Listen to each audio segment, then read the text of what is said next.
Okay जी। Welcome back everyone. तो आज जो हम स्टार्ट करने वाले हैं, कल हमने लास्ट लेक्चर में मतलब हमने स्टैटिस्टिक्स से कुछ पार्ट किया था, ठीक है। और आज हम उसी को थोड़ा कंटिन्यू करते हैं। और यहाँ पे मैं दोबारा से अपना कमांड लाइन टूल ओपन कर लेता हूँ, क्योंकि उससे मुझे एक डार्क बैकग्राउंड मिल जाता है और मुझे लिखने में आसानी रहती है फिर। सही है जी।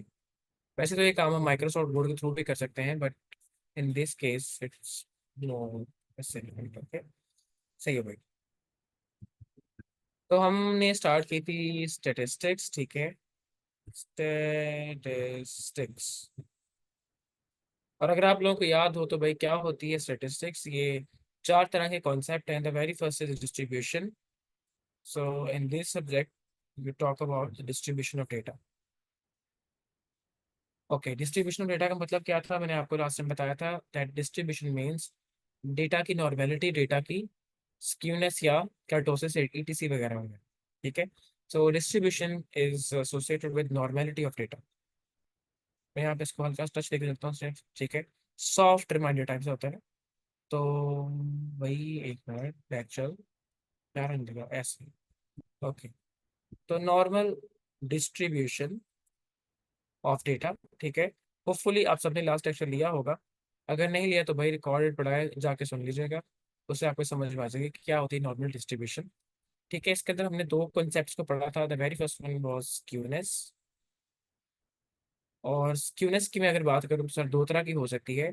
एक को हम बोलते हैं पॉजिटिव स्क्यूनेस, ठीक है, पॉजिटिव और नेगेटिव। और इसी तरह हमारे पास दूसरा कॉन्सेप्ट है दैट इज कर्टोसिस।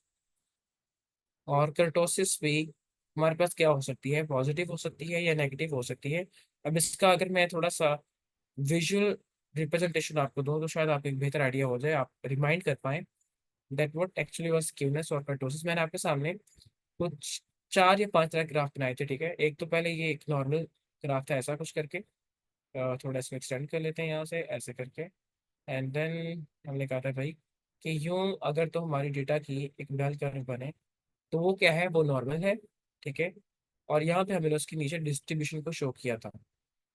होपफुली सबको याद होगा, ऐसे ही हमने डायग्राम्स ड्रॉ की थी।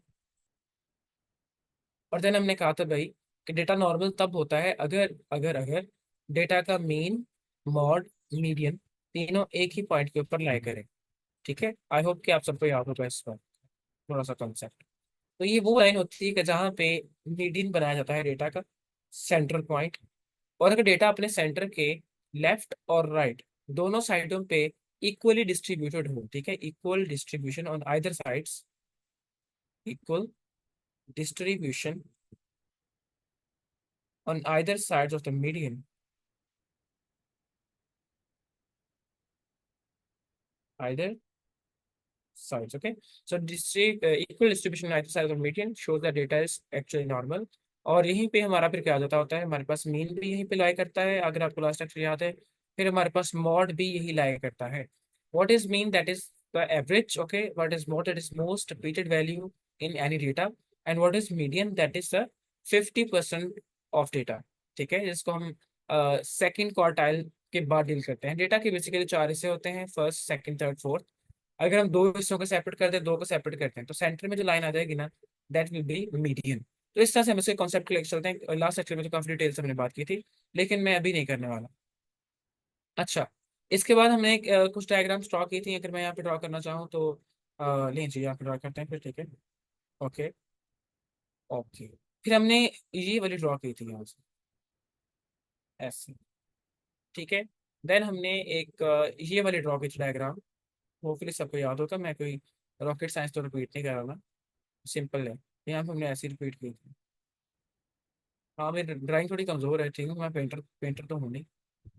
तो लें जी, ये हमने डेटा के कुछ पैटर्न ड्रॉ कर दिए थे लास्ट टाइम, और हमने कहा था भाई कि अगर तो ये वाली सिचुएशन रहेगी कि डेटा जो है वो इस साइड से पिचका हो। ये पिचका हुआ है, ठीक है, पिचका हुआ है। तो जिस साइड से पिचका हो उस साइड की स्क्यूनेस है। स्क्यूनेस का मतलब होता है क्या है, पिचका हुआ डेटा। तो अगर डेटा को विजुअली रिप्रेजेंट किया जाए वाया हिस्टोग्राम, और उसके अंदर ये लेफ्ट साइड पे पिचकी हुई चीज आ जाए विच इज स्क्यूनेस एक्चुअली, तो हम इसको बोलेंगे it is left skewed data. Left skewed data, और अगर डेटा की हिस्टोग्राम बनाए और डेटा की जो पिचकी हुई सरफेस है वो इस तरफ बन जाए राइट साइड पे, तो इसको बोलें क्या, that is right skewed data. अब दोनों में डिफरेंस क्या है, दोनों में डिफरेंस ये है कि भाई इसके मुकाबले में इन दोनों के अंदर जो मीन मॉड मीडियन है वो एक पॉइंट पे नहीं रहेंगे बल्कि डिस्टर्ब हो जाएंगे और डिस्ट्रीब्यूट हो जाएंगे एक मीडियन के इर्द गिर्द। तो वहां पे हमारे लिए मसला हो जाता है और हमें उसको फिर नॉर्मल करना पड़ता है, तो इसको हम बोलते हैं सर डेटा क्या है, अब नॉर्मल है, ठीक है। हम इसको ज्यादा डीप बात नहीं करेंगे आज। ओके, अगर मैं कर्टोसिस की बात करूं तो मैंने कहा था भाई डेटा के अंदर हमारे पास एक तो ये होती है ना कर्व, कर्व जो है लेफ्ट साइड पे चली जाए या राइट साइड पे चली जाए बेल जो है, या फिर ये होता है बेल बहुत ही ऊपर चली जाए या बेल बहुत ही नीचे आ जाए। तो लेफ्ट साइड पे अगर बेल मूव करती है इसको बोलते हैं स्क्यूनेस, और अगर बेल ऊपर नीचे मूव करती है that is what we call kurtosis, आसान और सीधी भाषा के अंदर। तो अगर मैं यहाँ पे ड्रॉ करूँ और मैं फॉर एग्जाम्पल इस कलर से एक ऐसी डायग्राम बना रहा हूँ आपके सामने, ठीक है। एक ये कर्व डेटा की है, डेटा ये डिफरेंट डेटा की कर्व्स हैं, ठीक है। फॉर एग्जांपल ओके, एक ये कर्व है फॉर एग्जांपल और एक लेट्स सपोज के ये कर्व है, नहीं थोड़ी हल्की बन रही है। ओके, इसको म्यूट करते हैं भाई, सॉरी भाई म्यूट हो, ठीक है। ओके, फिर एक ये कर्व मैं ड्रॉ करता हूँ और मैं फाइनली एक ये कर्व ड्रॉ करता हूँ। इन तीनों को मैं थोड़ा अगर एक्सप्लेन करना चाहूँ तो भाई क्या सीन है कि यहाँ पे इस केस में क्या सीन है सर, कि डेटा की जो बेल है वो बहुत ऊंची बन गई है, ठीक है, इसको बोलते हैं पॉजिटिव कर्टोसिस। अगर बेल जो है वो ऊंची बन जाए, अगर बेल बहुत ही नीचे बन जाए like in case of yellow, तो उसको हम बोलेंगे क्या, दैट इज नेगेटिव कर्टोसिस। और ये जो कर्व है ये नॉर्मल है और हमें ऐसी कर्व रिक्वायर्ड होती है। तो डेटा के अंदर हमें ना तो पॉजिटिव कर्टोसिस चाहिए ना नेगेटिव चाहिए, ठीक है। ना हमें पॉजिटिव स्क्यूनेस चाहिए ना हमें नेगेटिव स्क्यूनेस चाहिए। और आपको याद होगा मैंने कहा था कि सर अगर डेटा जो है उसकी स्क्यूनेस अगर राइट साइड पे आ जाए दैट इज पॉजिटिव स्क्यूड, अगर लेफ्ट साइड पे दैट इज नेगेटिव स्क्यूड। तो आप इसको ऐसे रिलेट कर सकते हैं that it is negative skewed और ये क्या है भाई, that is positive skewed data. I hope कि ये कॉन्सेप्ट आपको याद होंगे। और फिर हमने बात की थी डेटा की कंपोजिशन के ऊपर। डिस्ट्रीब्यूशन कुछ ऐसे ही होती है, ठीक है। अगर हम बात करें सर कंपोजिशन के, so what's inside the composition. मैंने बोला कि भाई जिसने केमिस्ट्री पढ़ी है उसको लफ्ज़ से पता होगा कि होमोजेनिटी क्या होती है, ठीक है, और हेट्रोजेनिटी क्या होती है। होमोजीनियस होने का मतलब ये होता है कि अगर कोई चीज एक ही जैसे एलिमेंट से मिलकर बनी हो, हाँ, या कोई मिक्सचर है, तो मिक्सचर के अंदर आपको इक्वालिटी नजर आ रही है। आई होप कि आपको ये कॉन्सेप्ट याद होगी, बचपन की बात है ना ये। तो अगर कोई चीज बनी है और वो एक ही जैसे अज्जा से मिलकर बनी है, तो उसको हम बोलेंगे सर वो क्या है, होमोजीनियस मिक्सचर है। एक जैसी चीजों से मिलकर बनना दैट इज होमोजेनिटी। और हम यहाँ पे भी यही बात करने वाले हैं सर कि व्हाट इज कंपोजिशन। कंपोजिशन का होता है बनना, डेटा का बनना, ठीक है। डेटा की कंपोजिशन अगर तो होमोजीनियस है तो ठीक है, अगर हेट्रोजीनियस है तो हमारे लिए मसला है। मतलब डेटा अगर एक जैसे एलिमेंट से मिलकर बना है ना, एक वेरिएबल है एक कॉलम है उसमें एक जैसे ही वेरिएबल्स हैं, उसमें सॉरी एक वेरिएबल है उसमें हमारे पास एक जैसे एलिमेंट्स हैं, लाइक ABCDEFG, पूरा का पूरा कॉलम अल्फाबेट्स के फॉर्म में बना हुआ है, तो ठीक है हमें एक्सेप्टेड है। पूरा का पूरा कॉलम 1 2 3 4 की फॉर्म में बना है, नंबर्स की फॉर्म में बना है, हमें कबूल है। लेकिन अगर एक कॉलम बना है लेकिन उसके अंदर क्या है 1 2 3 4, देन आगे ABCD, फिर आगे 1 2 3 4 ABCD, तो भाई ये जो मिक्सचर्स है ना, हेट्रोजेनिटी, ये हमें डेटा के अंदर नहीं चाहिए। फॉर एग्जाम्पल मैं आपको ये कहना चाह रहा हूँ कि भाई इस तरह के कॉन्सेप्ट हमारे पास हैं। ओके, ओके जी, डन सीन है। तो हम क्या बोलेंगे भाई, डेटा क्या हो सकता है, होमोजीनियस हो सकता है, डेटा क्या हो सकता है, हेट्रोजीनियस हो सकता है। तो हमें दोनों ही सिचुएशंस के अंदर ये काम ज्यादा पसंद है कि भाई डेटा क्या रहे, होमोजीनियस रहे, डेटा के वेरिएबल्स की नेचर सेम रहे, तो हमें ज्यादा अच्छा डेटा लगता है, ठीक है। तो कंपोजिशन ऐसे स्टडी कर सकते हैं। और देन हमने एक और बात की थी दैट वाज रिलेशनशिप, स्टैट का तीसरा बड़ा पिलर। तो स्टैट के अंदर आपने क्या बात करनी है, आप डेटा के डिस्ट्रीब्यूशन के ऊपर बात करनी है, डेटा के कंपोजिशन के ऊपर बात करनी है, देन आपने बात करनी है डेटा के अंदर रिलेशनशिप के ऊपर। डेटा के अंदर आपको पता है कॉलम्स बने होते हैं ऐसे करके ना।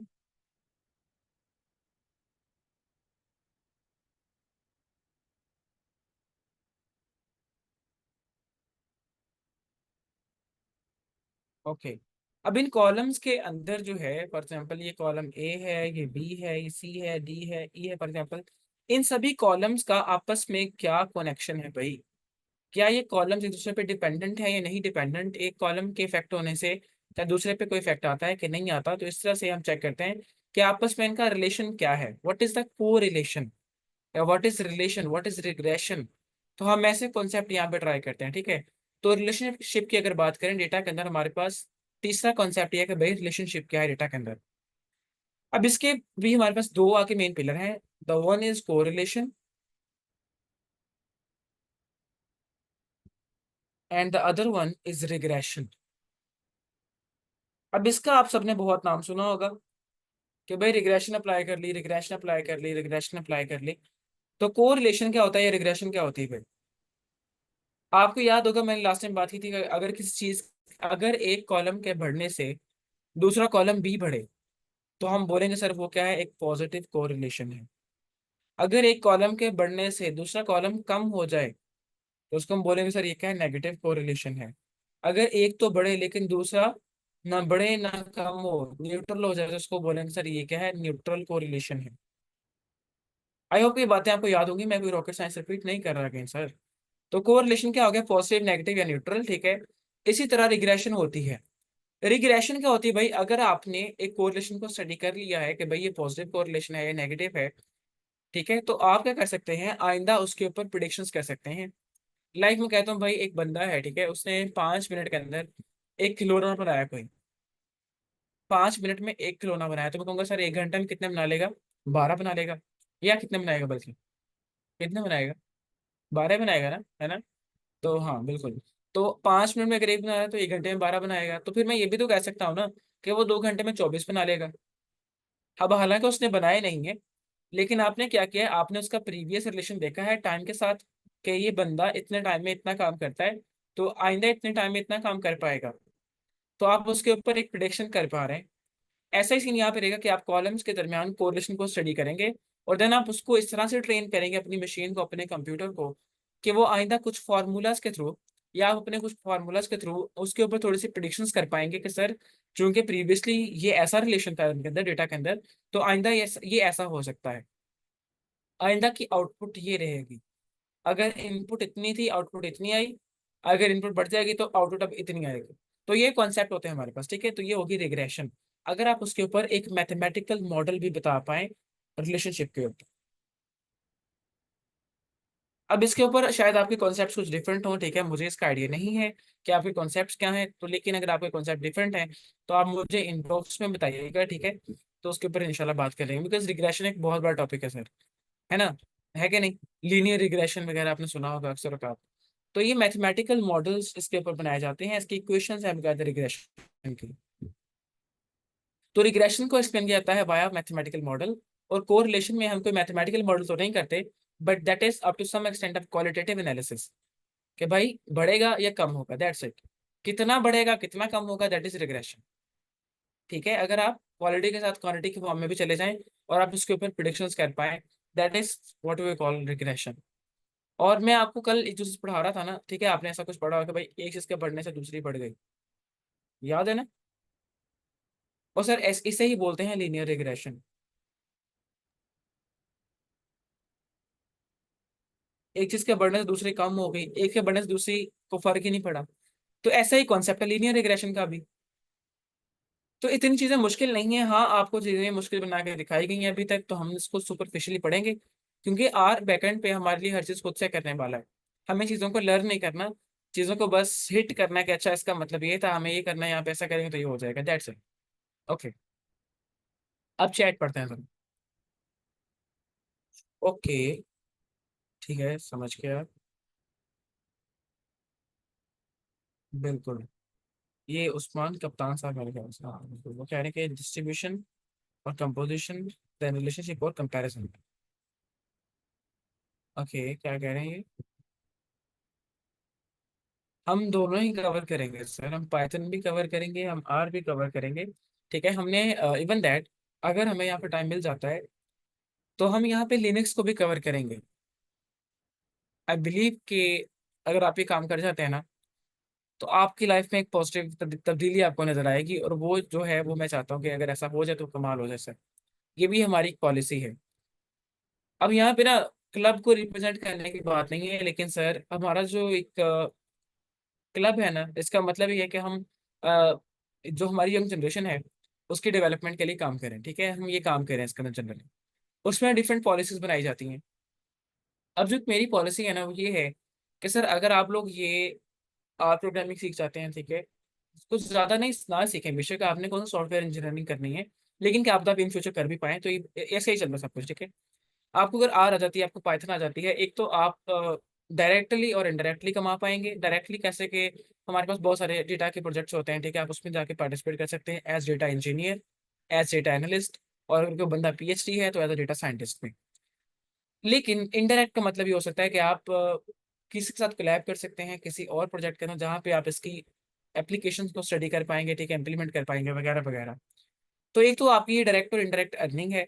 देन आपके फ्यूचर में जो आप करने वाले हैं ना वो है आपकी रिसर्च। अगर आप इसको यूज़ करते हैं अपनी रिसर्च के अंदर, या इसको आप यूज़ करते हैं इन स्किल्स को फॉर स्कॉलरशिप, ठीक है, तो आपकी अप्रूवल बहुत जल्दी होने वाली है।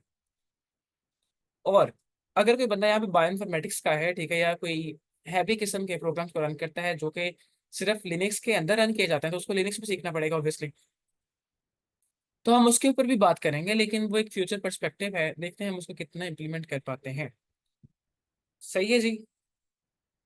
ओके, अगर यहाँ तक क्लियर है तो आप लोग मुझे थम्स अप की फॉर्म में क्लियर कर दें ताकि हम आगे चल सकें टुवर्ड्स कंपैरिजन।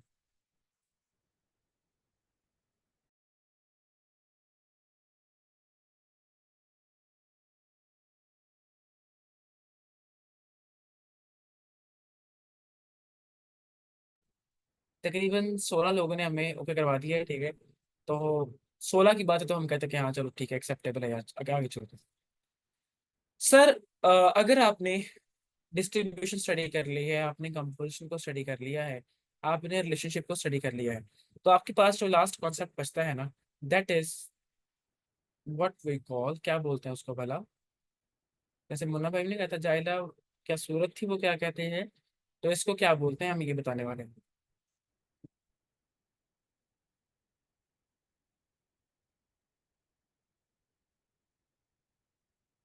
ठीक है जी, इसको मैंने कर दिया है यहाँ से इरेज। और अभी हम चलने वाले हैं टुवर्ड्स कंपैरिजन, और मैं आपको एक गारंटी देता हूँ, अश्योर करता हूँ कि आपको जो मैं आज बताने वाला हूँ ना, आपने ऐसे पहले नहीं सुना होगा। और ये मैं बताते वक्त बहुत कॉन्फिडेंट हूँ, तो इसका मतलब कि हाँ वाकई में सुना होगा। ठीक है जी। अब चौथी और इम्पोर्टेंट चीज़ जो है ना, इसको मिटा ही देते हैं यार, वो है कंपैरिजन। आपने जब भी काम स्टार्ट करना है डेटा के ऊपर, आपने सबसे पहले उसके अंदर क्या स्टडी करना है कि भाई डेटा नॉर्मल है कि नहीं है, लेकिन नॉर्मेलिटी चेक करनी है, जिसको हम डिस्ट्रीब्यूशन बोलते हैं बेसिकली। नॉर्मेलिटी आपने चेक कर ली कि सपोज करें लाइबा शहर को म्यूट करना पड़ेगा, मुझे कर दिया। ओके, आपने डेटा की नॉर्मेलिटी चेक की, डेटा नॉर्मल था, ठीक है, आप कहते हैं कि हाँ चलो ठीक है, इस पे काम किया जा सकता है इन फ्यूचर। सेकेंडली, आपने डेटा की कंपोजिशन को स्टडी किया, वो होमोजेनियस थी, आपने कह दिया कि हाँ भाई चलो ठीक है आगे प्रोसेस कर सकते हैं। आपने इसकी बेस पे अब आगे क्या करना होता है, या तो आपने रिलेशनशिप को पढ़ना होता है, या आपने कंपैरिजन को पढ़ना होता है।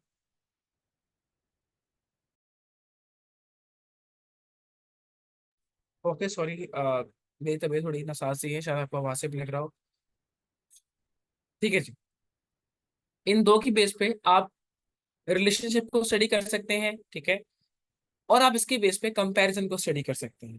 कैसे कर सकते हैं सर, ये तो कॉन्सेप्ट है, आपने सिर्फ दो लफ्ज बता दिए, कोरिलेशन और रिग्रेशन। इससे आगे क्या, इससे आगे क्या, अभी समझिएगा यहाँ पे ना, आप एक चीज को अपने जहन में नक्श कर लें, इसके अलावा भी कुछ होता है बल्कि, ठीक है, हम उसको बोलते हैं दैट इज काय स्केयर, लेकिन वो अभी बात नहीं करेंगे उसके ऊपर।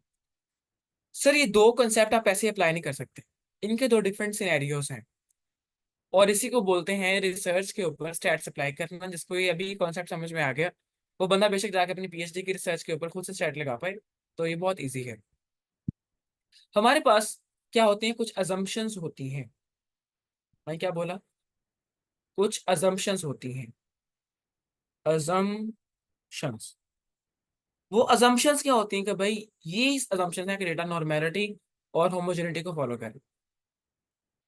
अगर डेटा ये दो कंडीशंस को स्पेसिफाई करता है या इसको फॉलो करता है या इसके ऊपर काम करता है कि हाँ भाई हाँ ठीक है मैं समझ गया कि मैं नॉर्मल हूँ, होमोजेनियस हूँ। ठीक है। डेटा के अंदर आपको अगर ये दो पैटर्न नजर आ जाते हैं ना, आप डेटा को प्रोसेस करेंगे via parametric tests. Parametric test classes, पहली इंपॉर्टेंट बात कि भाई डेटा के अंदर अगर आपको नॉर्मेलिटी और होमोजेनिटी दोनों मिल जाएं, तो आप डेटा के ऊपर क्या अप्लाई क्या करेंगे, पैरामीट्रिक टेस्ट क्लासेस। और अगर डेटा के अंदर आपको ये दो चीजें ना मिले, डेटा नॉर्मल ना हो, स्क्यूड डेटा हो, या डेटा जो है उसके अंदर कर्टोसिस हो, तो आप क्या बोलेंगे कि सर डेटा जो है वो नॉर्मल नहीं है, असम्पशंस को फॉलो नहीं कर रहा, पैरामीटर्स को पूरा नहीं कर रहा, तो हम इसको कहाँ पे डालेंगे फिर, नॉन पैरामीट्रिक टेस्ट क्लासेस के अंदर। अभी क्या होती हैं पैरामीट्रिक टेस्ट क्लासेस और क्या होती हैं नॉन पैरामीट्रिक टेस्ट क्लासेस? ठीक है जी।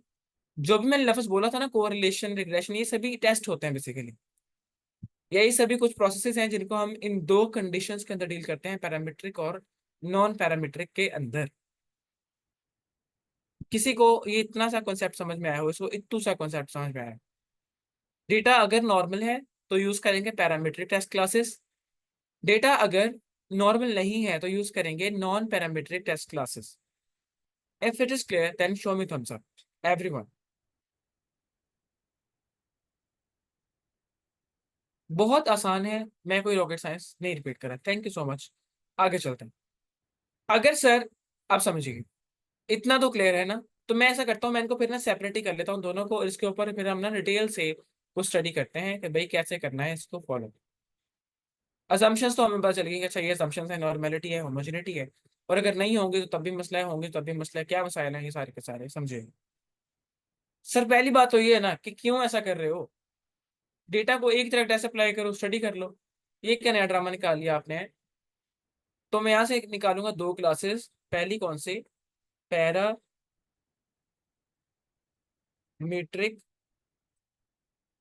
टेस्ट क्लासेस, जो कि असम्पशंस को या पैरामीटर्स को फॉलो करती है। सेकंड है नॉन पैरामीट्रिक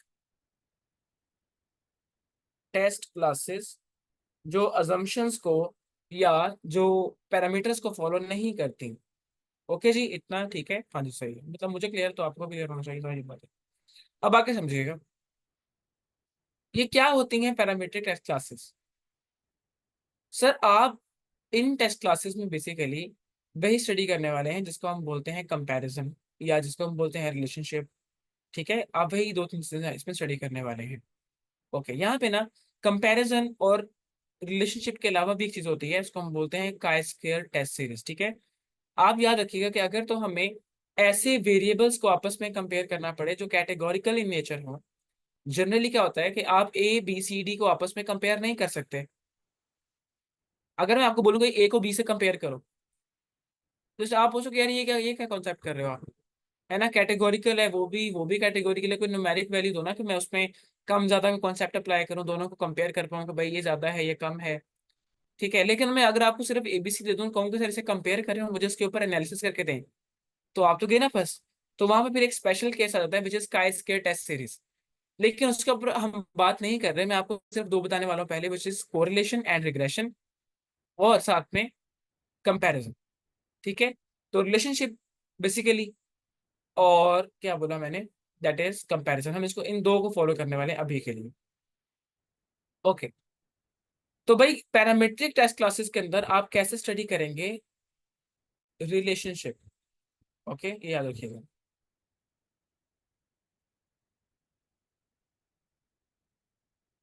या नॉन पैरामीट्रिक टेस्ट क्लासेस में आप कैसे याद रखेंगे रिलेशनशिप, या कैसे परफॉर्म करेंगे रिलेशनशिप? आपने दो कॉलम्स का आपस में रिलेशनशिप निकालना है, आप कैसे निकालेंगे in both of these conditions? तो डिफरेंट मेथड्स हैं भाई। पहले तो आपने सिंपली पढ़ लिया, आपने क्या पढ़ लिया भाई, सिंपली पढ़ लिया कि या तो कोरिलेशन निकाल लो, ठीक है, या तो रिग्रेशन निकाल लो। ओके सर, यहाँ पे भी क्या करना है, फिर कोरिलेशन निकाल लो या रिग्रेशन निकाल लो। ये क्या ड्रामा हो रही है, समझ नहीं आ रही कि एक ही लफ्ज रिपीट किए जा रहे हो, रिलेशनशिप को रिलेशन रिग्रेशन, रिलेशनशिप को रिलेशन रिग्रेशन। तो भाई क्या नया, क्या है इसके अंदर, नया समझिएगा। इस कंडीशन में जहां पे डेटा नॉर्मेलिटी को फॉलो करे, होमोजेनिटी को फॉलो करे, हम कोरिलेशन निकालते हैं using Pearson's method. Pearson's correlation निकालते हैं हम in case of parametric test classes. और जो हम रिग्रेशन निकालते हैं वो सिंपल रिग्रेशन होती है, लीनियर रिग्रेशन या इस तरह के जो लफ्ज आपने सुने होंगे। तो रिग्रेशन नॉर्मल जो सिंपल रिग्रेशन होती है, दैट्स इट। अच्छा, वही अगर आप बात करें नॉन पैरामीट्रिक टेस्ट क्लासेस की, कोरिलेशन वही वहां पे भी निकालते हैं। नॉन पैरामीट्रिक मीन वो डेटा जो नॉर्मेलिटी को फॉलो नहीं कर रहा या जो होमोजेनिटी को फॉलो नहीं कर रहा, आपने लाख कोशिश कर ली है, आपने उसकी log transformation, cube root transformation, square root transformation सब कुछ ट्राई करके देख लिया है, लेकिन डेटा नॉर्मल नहीं हो रहा। सर तब क्या करना है, तब क्या करना है, अगर वो डिलीट और डेटा ना माने तो सर चुप करके आपने स्पीयरमैन कोरिलेशन लगा देना है। स्पीयरमैन।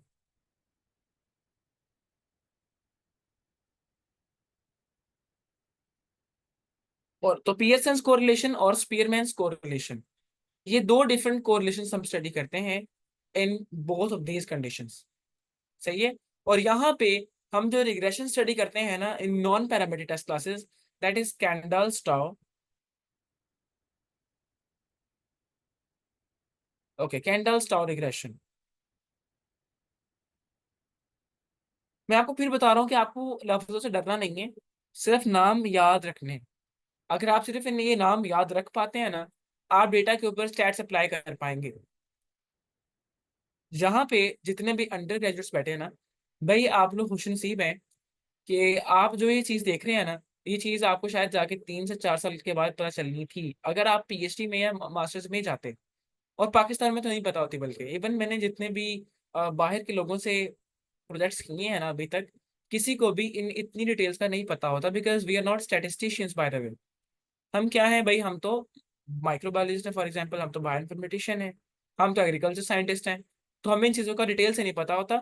तो याद रखिए आर जो है ना, इसके अंदर आपको अगर डिटेल्स नहीं पता, आपको फार्मूलाज नहीं पता, आप इनको सिर्फ नाम याद रखें इनके, और आर आपके लिए खुद से करने वाला है।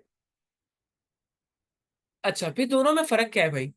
आपने कोरिलेशन यहाँ पे भी निकाल लिया, ठीक है, रिग्रेशन यहाँ पे भी निकाल ली, यहाँ पे भी निकाल लिया, यहाँ पे भी निकाल ली, सर क्या फर्क है दोनों के अंदर। तो याद रखिएगा कि अगर आप पैरामीट्रिक टेस्ट क्लासेस को फॉलो करते हैं ना, तो रिजल्ट्स आएंगे रिलायबल। जैसे वो कहते हैं डॉलेंस लिया तो बात बनी है, क्योंकि डॉलेंस रिलायबल है। तो सर ये जो टेस्ट है ना, ये रिलायबल है। और ये क्या है, इनके रिजल्ट्स जो आएंगे ना आपके पास, वो आपके लिए थोड़ा प्रॉब्लमेटिक होंगे।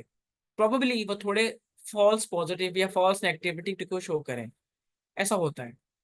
चलें जी, मैं अभी आपसे पूछता हूँ कि ये जो मैंने अभी बात की है, इतनी बातों के ये बात कितने लोगों को समझ आएगी। Thumbs up.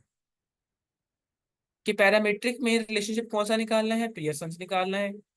ठीक है, नॉन पैरामीट्रिक में कौन सा निकालना है, स्पीयरमैन निकालना है। रिग्रेशन वहां पे सिंपल लीनियर आ गई फॉर एग्जांपल, और वहां पे कौन सी आ गई, कैंडल स्टाउ रिग्रेशन आ गई। नाम याद रखने हैं सिर्फ, दैट्स इट, और कुछ नहीं करना। अच्छा चलिए जी, अब यहाँ पे ना जिनको ये यकीन नहीं आ रहा ना कि हम कुछ नया कर रहे हैं, हम अभी आपको वही प्रूव कर देते हैं। यहाँ पे हमारे पास कुछ पीएचडी वाले मौजूद हैं, तो मैं उनसे सर्वे करना चाहूंगा, आप खुद से ही थम्स अप करेंगे, मैं किसी को नॉमिनेट नहीं करने वाला। कि आप लोगों ने आप में से कितने हैं जिन्होंने पियर्सन, स्पीयरमैन या कैंडल स्टाउ का नाम सुना था अभी तक। ओके, तो हमारे पास एक दो, ठीक है, या ओवरऑल अगर बात करें तो सब में से कितनों ने सुना था। तो मैक्सिमम मेरे पास 3 थम्स अप आए हैं। इसका मतलब कि भाई यहाँ पे 41 लोग वो हैं जिनको नहीं पता, है ना, ये बात समझने वाली है कि नहीं। और अगर हम इसकी एक परसेंटेज निकालें तो ये अच्छी खासी परसेंटेज बनती है, तकरीबन 85% प्लस का मार्क्स जाएगा, ये 90 के करीब जाएगा ये, जिनको नहीं पता। तो ये हम एक चीज़ें नहीं ही कर रहे हैं, ये कोई पुरानी चीज़ें नहीं है। ओके, अब जो आने वाला है ना, ये शायद किसी ने भी ना सुना। तो ये मेरी तरफ से एक सरप्राइज पैकेज है अभी आप लोगों के लिए, मैं इसको मिटा रहा हूँ, ठीक है। पैरामीट्रिक टेस्ट क्लासेस में और नॉन पैरामीट्रिक में रिलेशनशिप कैसे निकालना है हमने स्टडी कर लिया है। That's it. अब इसके ऊपर बहुत भी बात करने वाले हैं, ये तो अभी शुरुआत हुई है ना, तो जो टिका रहेगा उसको इंशाल्लाह बहुत मजे मजे के कॉन्सेप्ट पता चलेंगे, हम यहाँ पे प्रैक्टिकल चीज़ों को इम्प्लीमेंट करेंगे and things will be better with the time. Okay जी। अब चलते हैं कि सर अगर आपने कंपैरिजन को स्टडी करना हो, मैंने क्या बोला, अगर आपने कंपैरिजन को स्टडी करना हो in case of parametric test classes और नॉन पैरामीट्रिक टेस्ट क्लासेस, तो क्या मतलब है कंपैरिजन का? कंपैरिजन का मतलब क्या होता है भाई, ये तो बताओ ना पहले। What is comparison? कोई एक आधा बंदा खुद को अनम्यूट कर ले। What is comparison in statistics? Comparison का मतलब होता है दो दो या दो से ज्यादा चीजों को आपस में कंपेयर करना। जी सही है। तो भाई बेसिकली कंपैरिजन का मतलब क्या है कि भाई आप दो या ज्यादा चीजों को आपस में कंपेयर करें और देखें कि उनके अंदर फर्क है कि नहीं है। और याद रखिएगा इसका थ्योरी बहुत मैटर करती है, जिसको थ्योरी नहीं पता आई वुड सजेस्ट कि भाई आप जाएं, यूट्यूब के ऊपर लेक्चर्स अवेलेबल है, अगर आप मुझसे चाहेंगे तो मैं आपको पढ़ा दूंगा, ठीक है, लेकिन आई सजेस्ट कि आप वहां से जाके पहले करें। आपने थ्योरी पढ़नी है कि भाई क्या होती है कंपैरिजन टेस्ट की थ्योरी, ठीक है। टी टेस्ट क्या है, या हम पेयर टी टेस्ट इसको बोलते हैं, या एनोवा क्या होता है, इसकी थोड़ी सी आपने थ्योरी लाजमी पढ़नी है। अगर आप पढ़ लेंगे तो आपके लिए फायदा है। और आपने सबसे पहले उसमें क्या स्टडी करना है, या आप जाके जो मैं अभी आपको पढ़ाने वाला हूँ ना, आपने क्या करना है, आपने अपने घरों में जाके, जब भी आप घरों में बैठे बल्कि आप लोगों ने सर्च करना है कि इन सभी कंडीशंस में जो भी आप पढ़ने वाले हैं इनके हाइपोथेसिस डिजाइन क्या होते हैं। हाइपोथेसिस क्या होता है? हाइपोथेसिस को हम बोलते हैं एक, फॉर एग्जांपल क्या बोलते हैं इसको यार, जो ऐसी प्रेडिक्शंस जिसको भी प्रूव नहीं किया गया, जिसके ऊपर टेस्टिंग नहीं की गई। मैं कहता हूँ कि भाई फॉर एग्जांपल मैं कहता हूँ कि कबूतर जो है, सॉरी कौवा, हाँ कौवा जो है वो सफेद कलर का है, मैंने कह दिया, क्या वो वाकई है? ठीक है, मुझे चेक करना चाहिए ना बेसिकली। तो मैंने चेक किए बगैर, कुछ सर्च किए बगैर कह दिया, स्टेटमेंट दे दी, तो मैंने एक हाइपोथेसिस क्रिएट कर लिया, कौवा क्या है भाई, सफेद कलर का होता है, दैट्स इट। तो ऐसी हाइपोथेसिस आप स्टैट्स में देते हैं। क्या क्या होती है हाइपोथेसिस कि भाई एक कॉलम दूसरा कॉलम दोनों बराबर हैं। अब होते नहीं हमें पता है, लेकिन हम क्या करते हैं, ऐसे स्टेटमेंट जब तक नहीं देते ना भाई, देखें अगर मैं ये ना कहूं कि कौवा सफेद है, तो क्या आप लोग उसके ऊपर क्वेश्चनिंग करेंगे? नहीं करेंगे। क्या उसमें गलतियों के चांसेस खत्म होना शुरू नहीं हो जाएंगे फिर? नहीं। है, ये क्या बोल गया मैं? चलो जो भी बोल गया, है ना, कुछ तो बोला ना मैंने, कह रहा है भागा कूदा लेटा, कुछ तो जहन में सोचा होगा ना मैंने। सर अगर क्वेश्चनिंग होगी तो चीजें क्या हो जाएंगी, रिफाइन होना शुरू हो जाएंगी और चीजें बेहतरी की तरफ जाएंगी। तो हम जनरली स्टैट्स के अंदर ऐसी प्रेडिक्शंस करते हैं जो होती ही नहीं है, और देन उसको हम चेक करना शुरू कर देते हैं, खुद से वेरीफाई करना शुरू कर देते हैं, और ऐसे ही हम आहिस्ता आहिस्ता डिस्कवरी की तरफ जाते हैं। तो आपने कह देना, आपने कहना है कि भाई एक कॉलम दूसरा कॉलम दोनों के डेटा आपस में क्या है, इक्वल, उनके एवरेजेस आपस में इक्वल हैं। ऐसी होती बेशक नहीं है। तो जब आप इसको कहेंगे आर को या किसी भी प्रोग्राम को कि सर जो आप पढ़ रहे हैं ना, आपने ऐड आर के प्रोग्राम जो मैंने डेटा दिया है, इस डेटा में ये फलां फलां फलां कॉलम आपस में इक्वल है, ये उसको चेक करने बैठ जाएगा, कहेगा भाई तूने झूठ बोला है, मैं चेक करूंगा। चेक करेगा और अगर तो वाकई इक्वल हुए तो आप कहेगा कि भाई ठीक है तो सच्चा था, और अगर ना हो तो आप कहेगा भाई आपकी बात में फर्क है, आपकी जो बात है ना उसमें प्रोबेबिलिटी है ही नहीं होने की, प्रोबेबिलिटी बहुत कम है, पी वैल्यू। तो अभी जितने भी टेस्ट आप पढ़ने वाले हैं सबका रिजल्ट आएगा in the form of p value. So you need to be very sure कि जब पी वैल्यू कब एक्सेप्टेबल और कब एक्सेप्टेबल नहीं है, कब सिग्निफिकेंट और कब सिग्निफिकेंट नहीं है। याद रखिएगा सिग्निफिकेंट का मतलब है वो चीज जो गलती के करीब है, और नॉन सिग्निफिकेंट या इनसिग्निफिकेंट ये वो है जो एक्सेप्टेबल है। आई नो आपके जहन में तो यार होगा भाई सिग्निफिकेंट का मतलब होता है अहम। हाँ आपने अभी तक पढ़ा है सिग्निफिकेंस ना, पढ़ा हुआ ऐसा कुछ, लेकिन हम कहते हैं कि भाई अगर प्रोबेबिलिटी वैल्यू 0.05 से कम है, इसके बराबर है, तो वो सिग्निफिकेंट है, दैट इज नॉट एक्सेप्टेबल। अगर इससे ज्यादा है that is insignificant, that is acceptable basically. तो अभी आपको सिर्फ ये डिजाइन समझने हैं कि टेस्ट के पीछे डिजाइन क्या है हाइपोथेसिस का, और प्रोबेबिलिटी वैल्यू को अंडरस्टैंड कैसे करना है। मैं आपको एफ टेस्ट के अंदर नहीं लेके जाऊंगा, आपको परफॉर्म करवाने के अंदर नहीं लेके जाऊंगा अभी। बट इन दिस केस हम क्या करने वाले हैं, हम थोड़ा सा एक ग्रॉस ओवरव्यू लेंगे, एंड आई होप कि आपके लिए काफी फायदेमंद चीज होने वाली है जी। ओके, चलें आगे।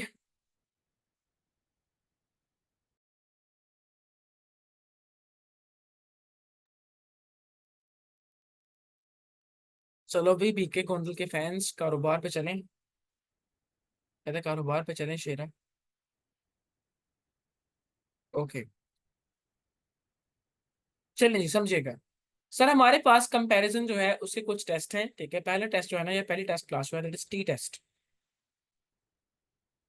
इसकी भी थ्योरी पढ़िएगा। एक स्टूडेंट था किसी लैब के अंदर, ठीक है। उसने क्या किया, एक ये टेस्ट डिजाइन किया।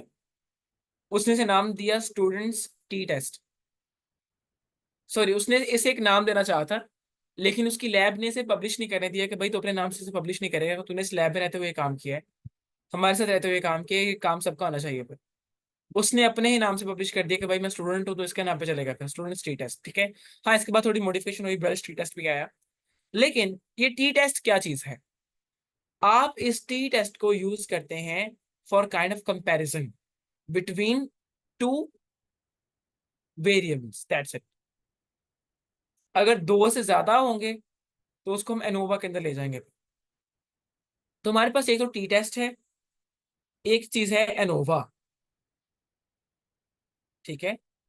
एनोवा टी टेस्ट हम वहां लगाते हैं जहां हमने दो वेरिएबल्स को कंपेयर करना हो, दो कॉलम्स को फॉर एग्जांपल कंपेयर करना हो, ठीक है।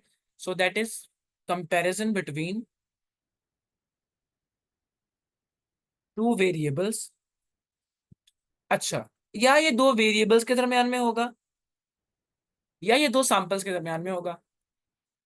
एक सैंपल के दो वेरिएबल या दो सैंपल्स के दरमियान हम ये रन कर सकते हैं। तो ये बेसिकली दो के दरमियान है, ये याद रखें। अगर हम दो की बात करेंगे तो टी टेस्ट आएगा। अगर हम तीन चीजों को कंपेयर करेंगे तो वहां पे कौन आ जाएगा, तीन या इससे ज्यादा कंपेयर करेंगे तो एनोवा आ जाएगा, which is analysis of variance for more than two variables और डेटा सैंपल्स।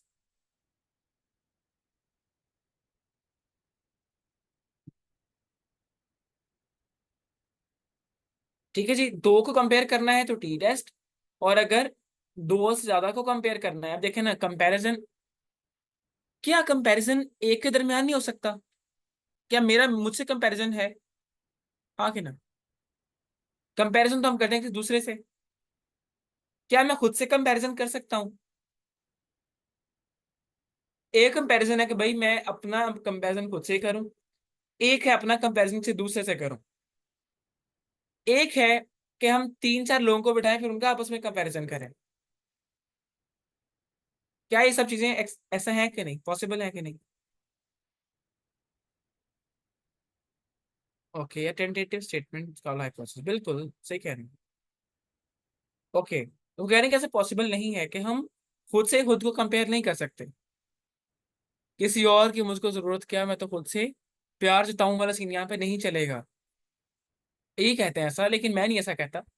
अब समझिएगा थ्योरी। यहाँ पे भी दो चीजें हैं कि या तो मैं दो बंदों को कंपेयर करूं इस तरीके से कि भाई एक बंदा है फॉर एग्जाम्पल, उसकी हाइट है 5 फीट, ठीक है। दूसरे की है 6 फीट। मैं कह दूं 6 फीट वाला 5 फीट वाले से बड़ा है, या उसकी हाइट ज्यादा है, हाँ कि ना? मैंने दोनों को कंपेयर कर लिया, दोनों की रिलेटिव हाइट को चेक करके, ये है चेक।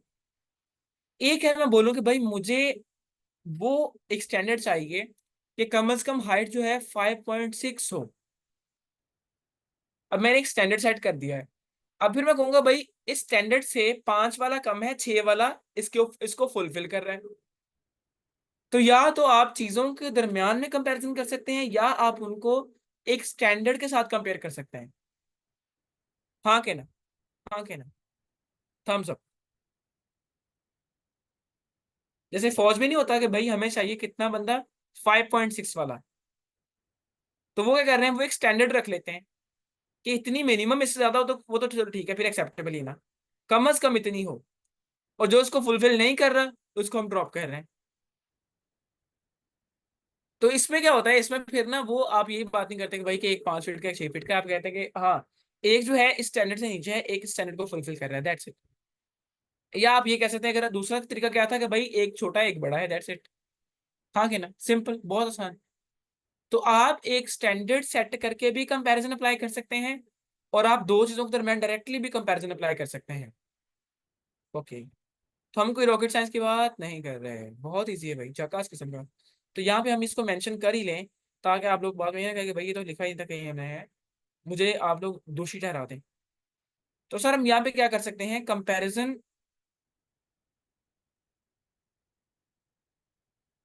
बिटवीन समथिंग, या कंपैरिजन ऑन द बेसिस, नहीं है ये नहीं, ये हम इसको बोलेंगे simple comparison between something and comparing with a standard.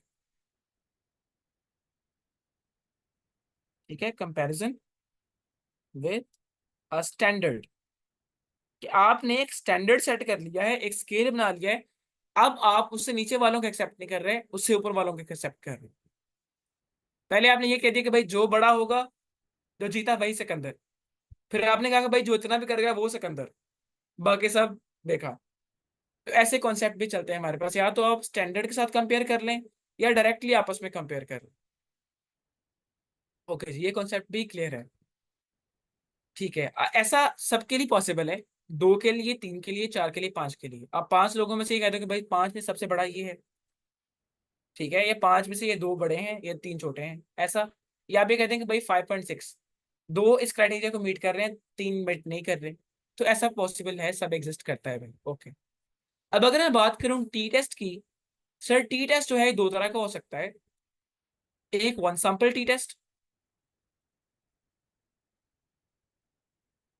ठीक है, इसको हम ऐसे बाइफरकेट कर लेंगे। तो one sample t test, two sample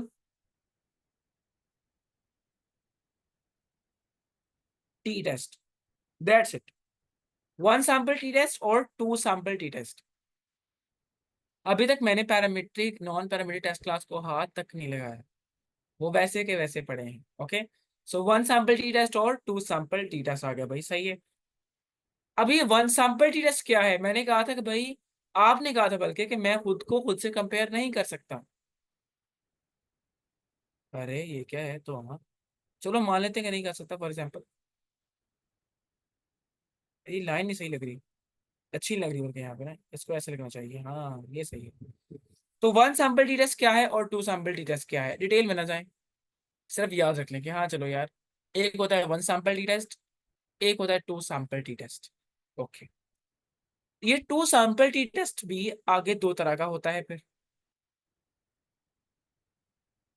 एक को बोलते हैं पेयर्ड, एक को बोलते हैं अनपेयर्ड।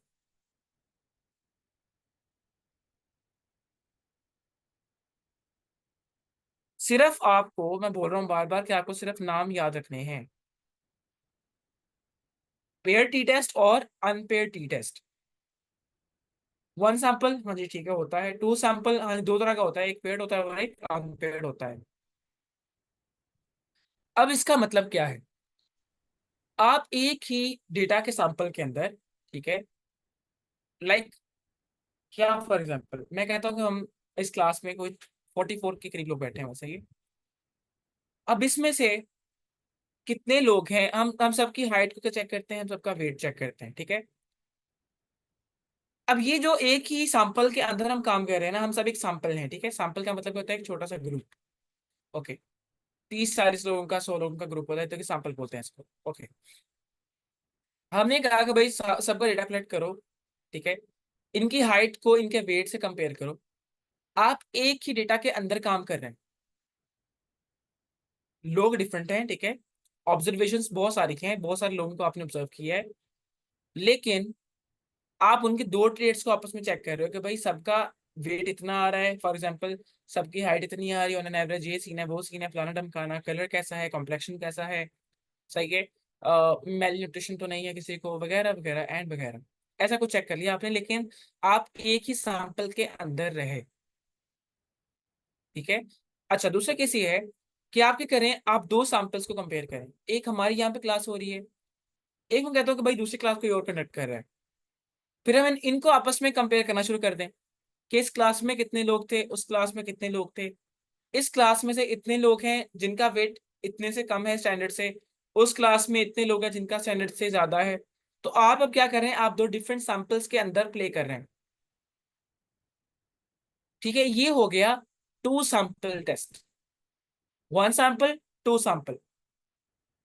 अब यहाँ पे इसको जो भी मैंने आपको बताया ना कि दो डिफरेंट सैंपल्स हैं, ठीक है, एक हमारी क्लास हो रही है, किसी और क्लास हो रही है, हम उनको आपस में कंपेयर कर रहे हैं। हमारी क्लास का उनकी क्लास से कोई ताल्लुक नहीं है, but still we are making comparison.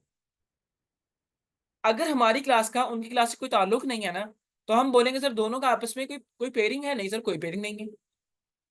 That is a situation of unpaid two sample t test.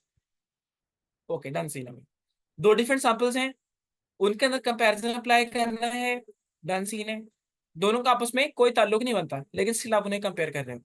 So that is a situation of unpaired two sample t test. अब ये पेयर्ड क्या है, मैं कहता हूँ सर मेरे पास, हम एक ही ग्रुप को स्टडी नहीं कर रहे, हम एक ग्रुप को दो डिफरेंट सिचुएशन में स्टडी कर रहे हैं। समझिएगा, जैसे होता नहीं है कि भाई अगर किसी बंदे को डायबिटीज है ना, मैं कहता हूँ कि भाई डायबिटीज वाले बंदे को खाना खिलाओ, खाना खिलाने से पहले सबका RBS level, sugar level check कर लो, फिर जब खाना खिला दो फिर चेक कर लो। अब इसमें क्या है, सैंपल दो बन गए, बिफोर ट्रीटमेंट, आफ्टर ट्रीटमेंट। सही है ना, ये सबने पढ़ रखा है जिन्होंने स्टैट पढ़ी हुई है, लेकिन हम एक जस्ट ओवरव्यू ले रहे हैं, और हम इसके यहाँ पे फार्मूला शार्मूला कुछ नहीं लिख रहे हैं। आपको इस चीज का आइडिया है, आप इसको तो सीख कर सकते हैं, सीख के हम कुछ एक्स्ट्रा नहीं पढ़ रहे, हम अपनी ही सोच के लेवल तक या चीजों को सिर्फ रिविजन के तक लेके चल रहे हैं। और हमें इसकी सारी डिटेल पढ़नी भी नहीं है, क्योंकि हम आर के थ्रू करने वाले हैं इसे। हाँ कि ना? जी सर। मैंने ये कहा कि भाई एक ही सैंपल है, लेकिन दो डिफरेंट सिचुएशंस में, दो डिफरेंट ट्रीटमेंट्स में आप उन्हें सेलेक्ट कर रहे हो, स्टडी कर रहे हो। एक before before meal and after meal. आपने डायबिटिक पेशेंट को खाना खिलाने से पहले उसकी शुगर चेक करनी है और खाना खिलाने के बाद चेक करनी है। और जनरली मुझे पता है कि भाई खाना खिलाने के बाद ज्यादा ही होगी ना। अब क्या, ट्रीटमेंट से पहले जो ग्रुप है और जो बाद जो ग्रुप है, इनमें आपस में कोई ताल्लुक है? ओ अल्लाह के बंदो, ग्रुप ही एक है, डायरेक्ट ताल्लुक है आपस में, है ना। तो डायरेक्ट ताल्लुक है भाई, ये वही है, मैं हूं मेरे साथ भी मैं हूं वाला सीन है। तो डायरेक्टली पेयर्ड है एक दूसरे के साथ। हाँ, आप उनको डिफरेंट सिचुएशन में स्टडी कर रहे हैं, ये आपकी गलती है। ये आपका कोई कॉन्सेप्ट है, आप कुछ क्रिएट करना चाह रहे हैं, आप कुछ निकालना चाह रहे हैं उनके अंदर से। तो ये हो गया टू सैंपल लेकिन अन सॉरी टू सैंपल लेकिन पेयर्ड टी टेस्ट भाई। इस बात समझ रहे हो कि नहीं? अगर समझ लो तो थम्स अप कर दो, मुझे तसल्ली हो जाएगी ना थोड़ी सी कि हाँ भाई समझ रहे हैं।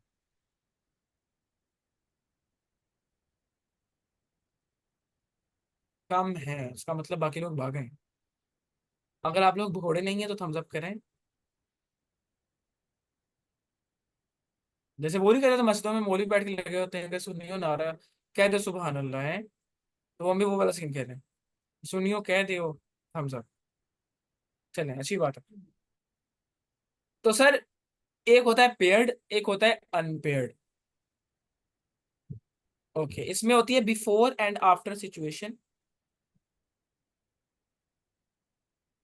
लेकिन इसमें कोई ऐसी सिचुएशंस नहीं होती। इसमें दोनों सैंपल्स इंडिपेंडेंटली वर्क कर रहे होते हैं, बस आप उनको आपस में कंपेयर करने की कोशिश करते हैं, दैट्स इट। हाँ कि ना? डन से नहीं, मैं आपको टी टेबल वैल्यू पर नहीं लेके जा रहा, टी कैलकुलेटेड पे नहीं लेके जा रहा।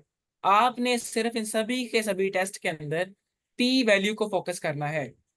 आप दो चीजों को आपस में कंपेयर करेंगे, अगर वो चीजें कंपेरेबल हुई, मतलब उनमें कोई डिफरेंस हुआ, तो पी वैल्यू कम हो जाया करेगी 0.05 से, या 0.05 की इक्वल आ जाया करेगी, भाई हाँ यहाँ पे फर्क है। और अगर फर्क नहीं हुआ करेगा तो 0.05 से अब चली जाया करेगी। फिनिश, खत्म। ओके। ओके सर, अभी मैं आपको ये जो सिचुएशन बता रहा हूँ, मैं नहीं पढ़ रहा कि पैरामीट्रिक क्या है, नॉन पैरामीट्रिक क्या है, अभी रुको जरा, एनोवा को पढ़ते हैं थोड़ा सा। What is ANOVA? That is analysis of variance. Same concepts हैं, ठीक है। अच्छा, यहाँ भी मैं आपको एक बात समझा दूं कि हर हर टेस्ट के अंदर, हर टी टेस्ट के अंदर आपका जो कॉन्सेप्ट होता है ना, वो यही है कि भाई खाना खिलाऊंगा अगर मैं किसी पेशेंट को, तो खाना खिलाने से पहले और बाद में उनकी शुगर का जो लेवल है वो सेम रहेगा। उनकी एवरेज आरबीएस जो है वो सेम आने वाली है, मैं ये मान के चलता हूँ। हालांकि नहीं आएगी, स्टिल आई नो बढ़ने वाली है, बट मैं कहता हूँ नहीं नहीं सर सेम रहेगी। जैसे कहते हैं चुस मारनी, आप चुस मार के चलते हैं ऐसे ही हमेशा। उस्मान भाई आपका कैमरा ऑन हो गया है अनइंटेंशनली। ओके, समझ रहे 10 बात को कि नहीं, है ना? आगे ना, आगे ना। तो हर टी टेस्ट में आप ये मान रहे होते हैं कि भाई जिन भी चीजों को मैं कंपेयर कर रहा हूँ आपस में, इनका आपस में कोई फर्क नहीं है, दे आर ऑलमोस्ट इक्वल। हर एक चीज दूसरे के इक्वल है। μ1 is equal to μ2, μ1 is equal to μ2, ये आप मान के चल रहे होते हैं। एनोवा में अब क्या होगा? एनोवा में नंबर ऑफ ऑब्जर्वेशंस बढ़ जाएंगे या नंबर ऑफ ट्रीटमेंट्स बढ़ जाएंगे। यहाँ पे 3-4 ग्रुप्स आ जाएंगे डेटा के ऊपर, ठीक है। तो अब यहाँ पे क्या करने वाले हैं? ANOVA analysis of variance. अच्छा, वेरिएंस और स्टैंडर्ड डेविएशन, ये दो कॉन्सेप्ट्स होते हैं ना, इनको हम यूज करते हैं जनरली ये चेक करने के लिए डेटा के अंदर एरर के चांसेस कितने हो सकते हैं, डेटा कितना डेविएटेड है। डेटा के अंदर हमेशा ही एक मीन वैल्यू होती है, मीन एवरेज वैल्यू। उस एवरेज वैल्यू से डेटा कितना डेविएट कर रहा है ऊपर या नीचे। मैं जो कहता हूँ कि भाई हम यहाँ पे 44 के करीब लोग बैठे हैं, मैं यहाँ पे एवरेज निकालूं और सबकी एवरेज निकाले कि भाई सबकी एवरेज हाइट है 5.4, लेकिन जब वो मेरी चेक करने हैं पर्सनली और मुझे कहे कि भाई आपकी हाइट 5.4 है, मैं कहूंगा नहीं सर मेरी 5.7 है। ये है, ये क्या हो गया? बढ़ गई हाइट, एवरेज से बढ़ गई, that is a positive deviation. फिर वो जाए फॉर एग्जांपल अरहम के पास, पूछे अरहम कितनी, अरहम कहे भाई मेरी तो लेट्स सपोज 5.8 है, और बढ़ गई, डेविएशन पर डेविएशन। फिर किसी फीमेल के पास चले जाए, वो कहे सर मेरी तो 5 है, कम हो गई। तो यहाँ पे चलता रहता है, डेटा की एक एवरेज वैल्यू से डेटा ऊपर नीचे मूव करता रहता है सर, दैट इज डेविएशन। अब इस डेविएशन से, इस वेरिएंस से डेटा में एरर के चांसेस बढ़ना शुरू हो जाते हैं। हम क्या करते हैं? हम एनालिसिस ऑफ वेरिएंस करते हैं कि डेटा के अंदर वेरिएंस या ये डेविएशन कितनी है, इसी हमें ऐसे ये पता चलता है बेसिकली। लेकिन अगेन हमारा फड्डा सेम है sir, there is no variance, everything is equal. माँ मैं आ रहा हूँ, माँ दुनिया बहुत खराब है, सब के सब बराबर है, हमारा ये मानना होता है बेसिक। लेकिन बैकएंड पे क्या चल रहा होता है? माँ दुनिया खराब है। हम क्या मानते हैं? हम कुछ और मानते हैं। ओके, अब यहाँ पे एनालिसिस ऑफ वेरिएंस करेंगे ना अगर, तो यहाँ पे हाइपोथेसिस क्या रहेगा, कॉन्सेप्ट क्या रहेगा कि सब सेम है। कोई एक आधे का फर्क हो सकता है, लेकिन ऑलमोस्ट सच सेम है। और अगर आप थ्योरी भी पढ़े जाके नोवा की, तो वहां पे लिखा होता है कि भाई μ1 is equal to μ2 is equal to μ3, है ना, which is not equal to for example μ4। तो यहाँ पे 3 सेम है, कोई एक उनसे डिफर कर रहा है, या 2 सेम है कोई एक डिफर कर रहा है। ऐसे कॉन्सेप्ट चलते रहते हैं, डरने की जरूरत नहीं है भाई, है ना, जिस बात टेंशन लेने का, इक्वल चिल रहो। ओके, एनोवा भी 2-3 तरह का हो सकता है, इसको बोलते हैं one way ANOVA,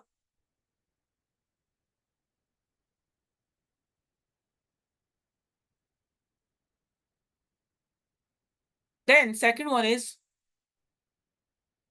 to way ANOVA. अभी सीन नहीं है कि भाई एक रास्ते का नोवा दूसरे रास्ते का नोवा, नहीं, ये ना कह देना अल्लाह का वास्ता आपको।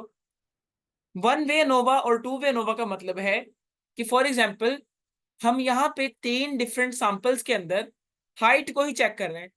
एक हमारी क्लास है, हमारे यहाँ पे 44 लोग हैं, एक और क्लास है वहां पे कुछ 40 के करीब लोग हैं, एक और क्लास है वहां पे कुछ लोग हैं। हम सबकी आपस में हाइट चेक कर रहे हैं डिफरेंट डेटा ग्रुप्स के अंदर, हम किसी एक चीज को स्टडी करना चाहते हैं। हाँ क्या ना, तो that is one way ANOVA, किसी एक चीज को डिफरेंट सैंपल्स में स्टडी करना, और ये मान के चलना कि सबके सब की आपस में वो चीज सेम आने वाली है। लेकिन वो सेम नहीं आएगी तो हमें क्या पता चलेगा कि भाई डेटा के अंदर वेरिएंस है। हाँ ऐसा ही है भाई, टेंशन लेने का नहीं। फिर टू वे नोवा का मतलब क्या होगा? हम 2-3 डिफरेंट डेटा ग्रुप्स के अंदर दो चीजों को स्टडी करेंगे, फॉर एग्जाम्पल हाइट भी कर लो, वेट भी कर लो। जज्बात, है ना, बहुत इजी है। फिर यहाँ पे आप दो ही नहीं, तीन चार भी कर सकते हैं, तो उनको बोलते हैं रिपीटेड मेजर्स ऑफ अनोवा। आप जो मर्जी कर लें सर, आर में सिर्फ एक लाइन की कमांड होनी है। इतने इतनी बड़ी थ्योरी है इनकी, पीछे जाके अगर पढ़ने पढ़ने बैठे ना, तो ये सारा जो मैंने अभी आपको पढ़ा दिया है ना एक दो दिनों के अंदर, ये पूरे 6 महीने के अंदर स्टैट का कोर्स पढ़ाया जाता है। फिर बीएस में अलग पढ़ाते हैं, मास्टर्स में अलग पढ़ाते हैं, पीएचडी में अलग पढ़ाते हैं, तब भी जाके सारे पॉइंट्स मिल जाते हैं। टीचर्स 1 में 9 पढ़ाएंगे, 2 में रह जाएगा। अक्सर कहा था, हमारे साथ भी हुआ, 1 में पढ़ा दिया, 2 में रह गया। तो भाई बच्चों को जरूरत नहीं है, जरूरत तो है फिर। कहते आपको कहते कि आपके लेवल की बात नहीं है ना, लेवल लेवल की बात नहीं है, तू मेरे लेवल का नहीं है, शेरा बॉस कॉन्सेप्ट। तो ऐसा नहीं है, हमें हर जगह पे इसकी जरूरत पड़ने वाली है, स्पेसिफिक इन डेटा साइंस। हम इसको इंटीग्रेट करेंगे हर जगह पे, एनोवा को, टी टेस्ट को, जी टेस्ट को। जी तो नहीं, खैर यहाँ पे टी ही होता है, जैसे जी पढ़ा तो भाई जी नहीं होता है आर में या मिनी टैब में कहीं भी। सॉफ्टवेयर की दुनिया में जी एग्जिस्ट नहीं करता। तो ये होगा 1 वे नोवा, ये होगा 2 वे नोवा, ये होगी रिपीटेड मेजर्स ऑफ एनोवा। आप इनको मेनोवा भी बोलते हैं, शिनोवा भी होते हैं। हमारे साहब कहते हैं पता नहीं क्या क्या होता है, मैनकोवा भी होता है हमारे साहब कहते हैं। तो बहुत सब होता है भाई, सब एग्जिस्ट करता है। तो एनोवा हो गया और टी टेस्ट आपने स्टडी कर लीजिए। अब इनके अलावा कुछ होता है कि नहीं होता सर? काइस के टेस्ट मैंने बोला, इनके अलावा क्या होते हैं? कोरिलेशन, कंपैरिजन वगैरह, है ना, अभी आपने पढ़ा कोरिलेशन, रिग्रेशन, वो सब के सब। तो ये सब के सब टेस्टिंग है, जो कुछ ना कुछ तलाश कर रहे हैं between two variables, between data groups, etcetera वेटसेट्रा। अभी के लिए समझिए यजमान, ये जो आपने जितना पढ़ा है ना, अगर मैं बात करूं कि सर डेटा नॉर्मल है, डेटा होमोजेनाइज्ड है, एज इट सारा अप्लाई हो जाएगा। सिंपल 1 सैंपल टी टेस्ट लग जाएगा, सिंपल 2 सैंपल टी टेस्ट लग जाएगा, पेयर्ड हो या अनपेयर्ड हो। सिंपल 1 वे, 2 वे, 3 वे नोवा लग जाएगा, कुछ भी करें। तो अगर तो डेटा होमोजेनाइज्ड है, नॉर्मल है, तब ये सारे कॉन्सेप्ट एज इट आप यूज कर सकते हैं। नाम में भी चेंज करने की जरूरत नहीं है, यही नाम है इनके। लेकिन इन केस ऑफ नॉन पैरामीट्रिक, इनके नाम चेंज हो जाएंगे, मतलब सेम रहेगा। और आने वाले टेस्ट के रिजल्ट के ऊपर आपका यकीन कम हो जाएगा in case of non parametric test classes. चलें, अब यहां पे ऐसा करते हैं कि आपने बहुते पढ़ लिया, एक नमाज ब्रेक लेते हैं छोटी छोटी सी, ठीक है? और नमाज ब्रेक के बाद वापस आके हम क्या करेंगे, नॉन पैरामेट्रिक टेस्ट क्लासेस को देखेंगे।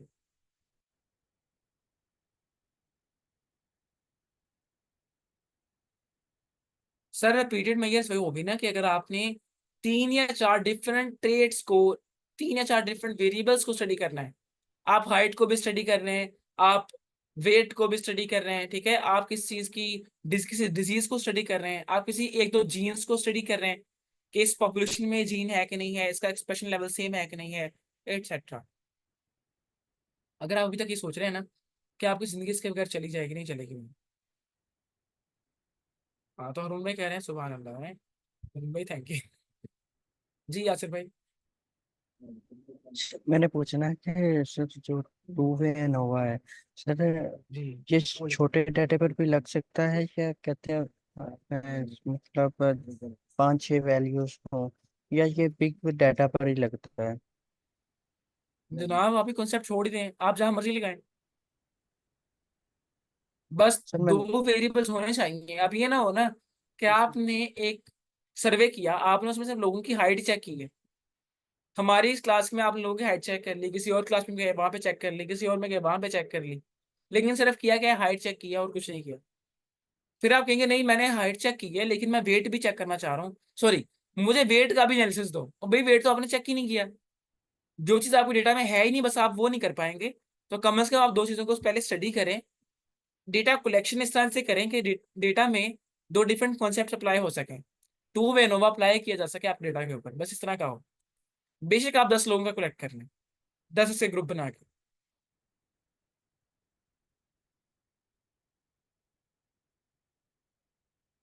ओके जी, नमाज ब्रेक लेते हैं और हम यहाँ पे आ जाएंगे। कितने मिनट की ब्रेक? चैट में पाए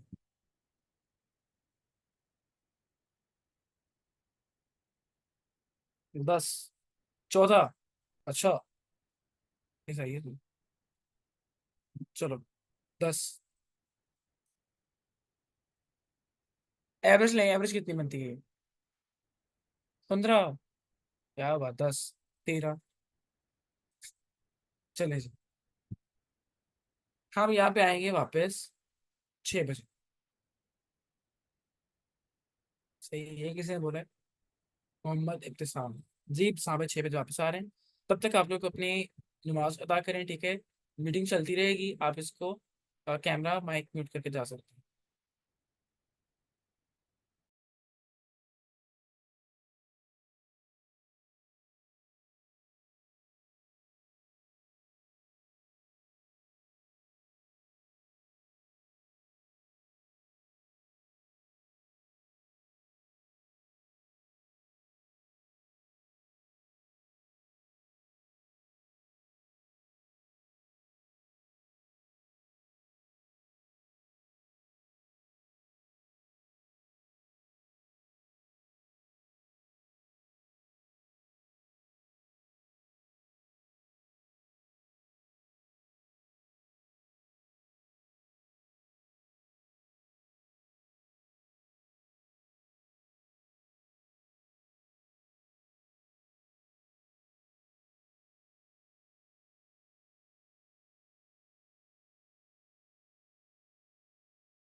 चलो ठीक है वो।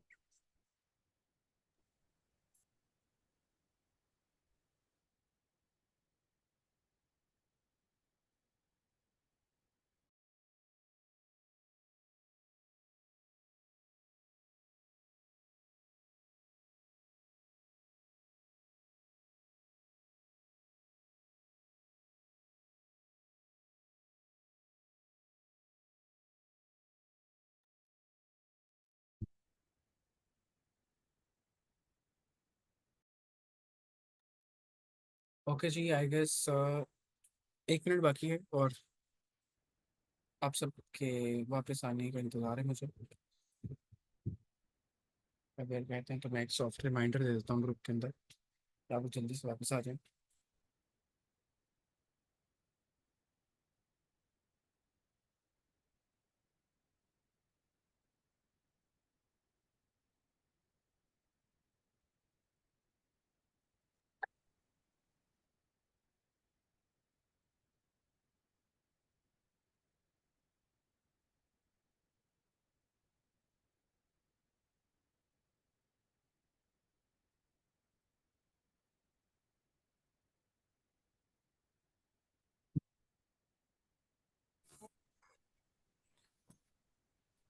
ओके।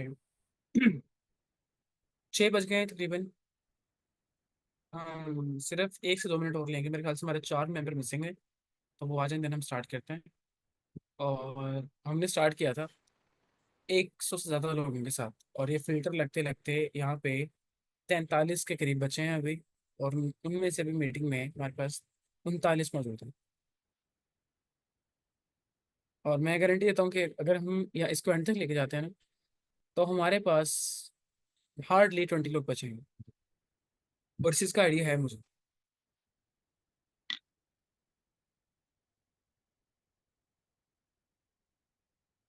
चलें जी, 42 हो गए। जो एक साहब रह गए हैं, साहिबा रह गई हैं, वो आती रहेंगी बाद में। And we should start now. Welcome back once again sir जी, आप लोग स्टैट्स को कवर कर रहे हैं, ठीक है।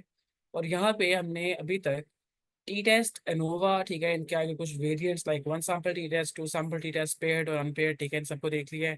देन एनोवा के अंदर 1 way ANOVA, 2 way ANOVA, 3 way ANOVA, ये सब हमने लफ्ज सुन लिए हैं for the case of parametric test classes. अब अगर मैं बात करूँ कि सर अगर आपको ये लफ्ज समझ आ गया है ना, 10 लफ्जों को मॉडिफाई करेंगे तो ये नॉन पैरामीट्रिक टेस्ट क्लासेस में कन्वर्ट होने वाले हैं within a few seconds. Check कीजिएगा कैसे। पहले मैं ऐसा करता हूँ, मैं सारा मिटा करना यहाँ पे सिर्फ नाम लिख लेता हूँ इन टेस्ट के, ताकि मुझे आसानी हो जाए, मैं उनके कैरो लगा के रिप्रेजेंट कर सकूँ कि सर ये इसमें कन्वर्ट हो गया है और ये इसमें कन्वर्ट हो गया, ठीक है।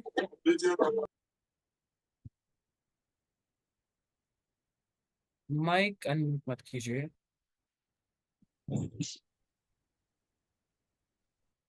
ओके, हमारे मेंबर हो गए हैं पूरे ऑलमोस्ट, और हम दोबारा से करने वाले हैं स्टार्ट। चलें जी, इतना काफी, इतना क्लियर कर लिया हमने, ये भी कर लेते हैं। पंजाबी में नहीं कहते कि जहाँ 100 वहाँ सब आया। नहीं सॉरी, पंजाबी में वो कहते हैं जितने 100 होते सब आए। जी यासिर भाई। सर अनपेयर्ड के बारे में बता दीजिएगा इसकी। यासिर भाई वेट करें, एंड पे बताते हैं, क्योंकि मैंने ना काफी डिटेल से बताया था, मेरे ख्याल से आपने गौर नहीं फिर।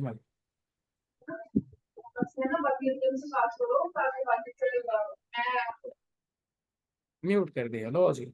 ठीक है जी, पैरामीट्रिक टेस्ट क्लास की अगर बात करें तो हमने स्टडी कर लिया कि भाई हमारे पास या तो टी टेस्ट हो सकता है, ठीक है। टी टेस्ट के आगे हमारे पास क्या हो सकता है, 1 सैंपल टी टेस्ट। ये गंदा गंदा लिखा जा रहा है, दोबारा लिखते हैं, अच्छा नहीं लग रहा है ऐसे ना। हेडिंग्स बना के लिखते हैं बकायदा तौर पर। लो जी, अब सुनो, हमने क्या पढ़ा है भाई अभी तक। पहला पढ़ लिया टी टेस्ट, ठीक है, इसको यूं हेडिंग में कन्वर्ट करते हैं, और देन हम इसको डिवाइड करते हैं इसकी कैटेगरीज के अंदर। ओके, इसकी दो कैटेगरीज है बेसिकली हमारे पास, एक है 1 सैंपल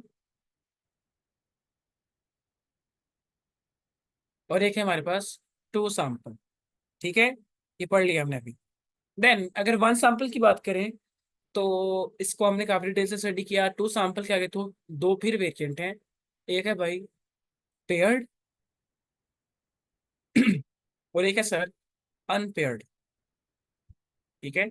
और पेयर्ड क्या कि भाई जिसके अंदर आप एक ही ग्रुप को बिफोर एंड आफ्टर सिचुएशन में स्टडी करेंगे। एक ग्रुप एक ही है लोगों का, लेकिन आपने उसको बिफोर मील स्टडी किया कि भाई लाइक डायबिटिक पेशेंट है ना अगर, तो खाना खाने से पहले उनकी शुगर लेवल कितनी थी और खाना खाने के बाद कितनी आ रही है। लोग सेम है, लेकिन आप उनको दो डिफरेंट सिचुएशन में स्टडी कर रहे हैं तो वो पेयर्ड होगा।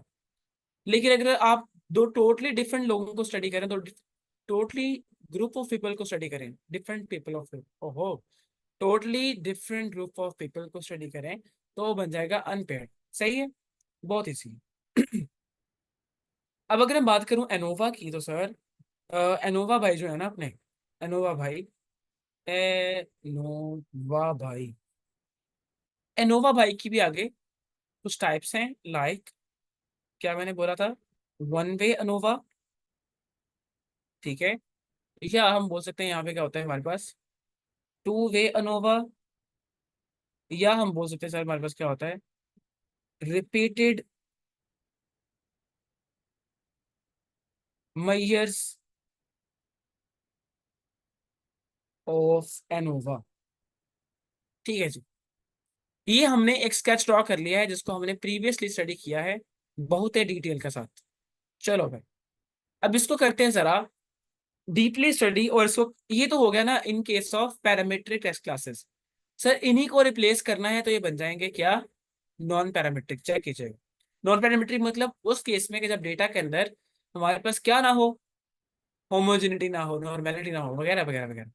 Okay sir, one sample t test convert हो जाएगा into one sample, one sample Wilcoxon sign ranked test. नाम मुश्किल है, लेकिन नाम में क्या रखा है, तो sir one sample Wilcoxon sign rank test. Okay, सिर्फ नाम सुनना है आप लोगों ने। ये किसको बोलते हैं, one sample ANOVA, one sample t test को in case of parametric situation, non parametric situation. Okay, अब अगर टी टेस्ट की बात करें, टू सैंपल टी टेस्ट को पेयर्ड बोलते हैं। सर इसको सिंपल कन्वर्ट कर देंगे विल्कॉक्सन टेस्ट के अंदर। तो ये किस में कन्वर्ट हो जाएगा, विल्कॉक्सन टेस्ट। वो क्या बना, one sample Wilcoxon sign rank test, और ये बन गया विल्कॉक्सन टेस्ट। अच्छा, अगर यही बात करें पेयर्ड की, किसकी बात करें, पेयर्ड की बात करें तो सर ये किस में कन्वर्ट हो जाएगा, ये कन्वर्ट होने वाला है इनटू मैन विटनीस। ये मैन ज्यादा है विटनी ज्यादा है, लगा कर लें इसको, ये ना बाद में मुझे पकड़ा हो आप लोगों ने। मैन विटनीस यू टेस्ट, सिर्फ नाम सुनने हैं और कुछ नहीं करना sir. In case of non parametric situations ये सब टेस्ट लगने वाले हैं। Mann Whitney U test, Wilcoxon test, Wilcoxon sign rank test. अच्छा, जितने भी एनोवे है ना, ये वाले एनोवे, सर इनको आप कन्वर्ट करने वाले हैं इनटू क्रुस्कल वैलिस टेस्ट। ये तो आपने सुना होगा है, नाम तो सुना होगा, क्रुस्कल वैलिस टेस्ट। ये के है, इसको कुछ और ना समझ लीजिएगा। सॉरी, दरअसल मेरी गले की हालत बड़ी अजीब सी हुई पड़ी है इस वक्त, बट इट्स ओके। तो सर ये हो गया सारा का सारा स्ट्रक्चर कंपैरिजन टेस्ट का, इन case of paired, in case of unpaired, या अगर हम ब्रॉडर व्यू में बात करें तो भाई इन case of parametric and non parametric situations. इसके अलावा एक और टेस्ट क्लासेस हैं, ठीक है, उनको हम बोलते हैं काई स्क्वायर टेस्ट सीरीज या chi square test classes. Chi square ये कब लगते हैं, मैंने आपको स्टार्टिंग में बताया कि भाई जब आपके पास क्या हो, जब आपके पास आपने कंपैरिजन करना हो between two categorical variables. Generally हम कंपैरिजन करते हैं न्यूमेरिक वेरिएबल्स का, नंबर्स का, और जहां पे आपको कुछ रेयर सिचुएशन मिले, अब वहां पे ये काय स्क्वायर अप्लाई कर सकते हैं। So comparison between,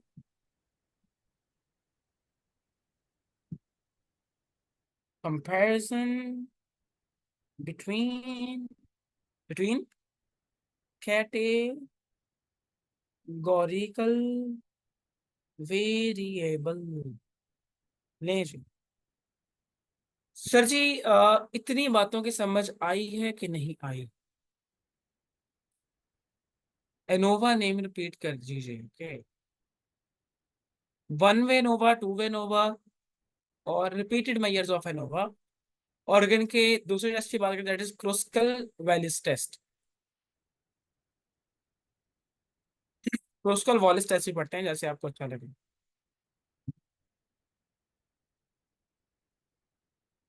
Thums up everyone अगर ये क्लियर है तो। आपको बहुत बहुत बधाई हो, आपने तकरीबन सारी स्टैट कवर कर ली है ये लास्ट अनटिल नाउ। जी चाय। जी। चाय नहीं, चाय नहीं, चाय नहीं बोलना। चाय नहीं पीनी अभी आपने। इसका नाम है काय। काय स्केयर। काय स्केयर टेस्ट क्लासेस होती हैं, ठीक है। इनके अंदर हम क्या करते हैं, कैटेगोरिकल वेरिएबल्स को चेक करते हैं, उनके दरमियान कंपैरिजन अप्लाई करते हैं। काय स्केयर टेस्ट सीरीज सर्च कीजिएगा, मैं इसकी डिटेल नहीं बताने वाला, ठीक है। आपको ये in the form of blogs मिल जाएगा, तो आप उसको स्टडी कीजिएगा, बहुत इजी है। सही। ले जी, हमारा आज का लेक्चर इतना ही था, ठीक है, क्योंकि ये भी अपना है, ठीक है, और आप भी अपने हैं। लेकिन स्टिल यहाँ पे आपके लिए छोटी सी एक्टिविटी है मेरे पास, विच इज नेटवर्किंग। सही है, और अभी नेटवर्किंग का आपको फायदा भी होगा, क्योंकि यहाँ पे लोग भी कम हैं और सुथरे लोग हैं, गिने चुने लोग हैं। यहाँ पे मैं अपनी रिकॉर्डिंग को स्टॉप करने वाला हूँ, ठीक है। आपको लेकिन अगर रिविजन देना चाहूँ भाई मैं, तो हमने आज क्या किया है, हमने सारी स्टैट कवर कर लिया। अगर मैं आपको समराइज कर दूँ, तो stat as a combination of data distribution, data composition, ठीक है, relationship between data variables and comparison between data variables. तो यही सब कुछ डेटा के ऊपर अगर सेट की अगर बात करें, दैट्स इट। बहुत इजी है, बहुत इजी है। डिस्ट्रीब्यूशन नॉर्मल चाहिए, ठीक है। कंपोजिशन होमोजेनस चाहिए। रिलेशनशिप हमें जैसा मर्जी मिले तो हमें तो स्टडी करना है, ठीक है। हमें पी वैल्यू बता 0.05 से अबव चाहिए, ये कहने के लिए जो कि जो हम जो कह रहे हैं वो सही है। तो इन सभी टेस्ट के रिजल्ट में आपको पी वैल्यू मिलने वाली है, which is our concern. Okay, यहाँ पे हम स्टॉप करते हैं रिकॉर्डिंग को। Stop recording.